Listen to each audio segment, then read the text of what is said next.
A Boy Called Bat, Chapter 10, A Very Long Day. Bat was right. It was a long day. The rain had been threatening came, and after they ate lunch, the students pulled on rain gear to splash in puddles, but Bat did not like to get wet. He didn't like it at all.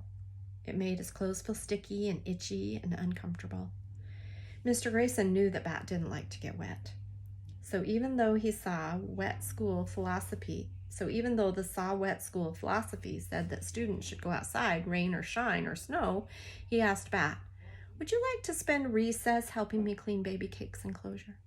"Yes," said Bat. Mr. Grayson got a trash bag and Bat scooped out the old straw into it. Then they laid out a fresh batch of straw. It smelled like summertime and sunshine. Baby Cakes hopped over to the straw and sniffed it. "She looks happy," Mr. Grayson said.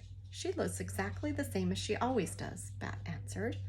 Mr. Grayson laughed. Grown-ups were always laughing at things that Bat didn't think were funny, but it didn't bother Bat very much when Mr. Grayson did it. Julio, a fourth grader, who everyone said was a natural athlete, came into the classroom. "Mr. Grayson," he said, "Principal Martinez wants to know if you're still going to teach yoga." Sure, Mr. Grayson said. "Tell her I'm all ready to start." And then he said, "Julio, I think you've grown a foot since the last time I've seen you."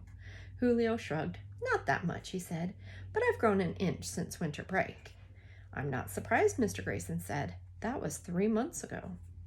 Bat thought about time as he followed Mr. Grayson to the yoga room, and as he sat on his mat in the butterfly pose, 3 months ago, he guessed, could be a little bit of time or a really long time depending on who you were. For instance, a monarch butterfly born in the summer lives only about 6 weeks, so 4 months would feel like forever. But a monarch butterfly born in the winter might live for 8 months, so 4 months could be just half of its life. And if you were a boy with a skunk kit that you were only allowed to keep for 1 month, time was sure to pass much, much too quickly.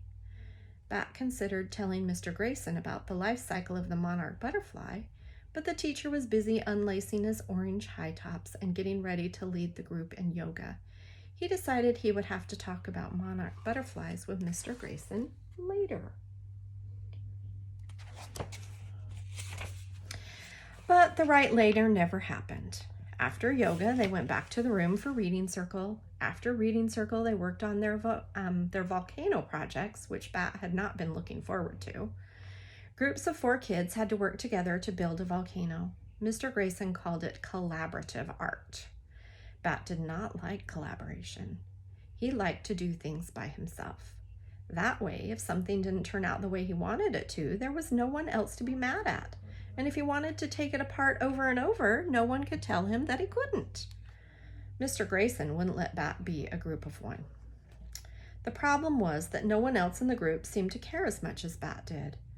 3 times before 2:45, when class was finally over for the day, Bat's group said, "Mr. Grayson, Bat won't let us help."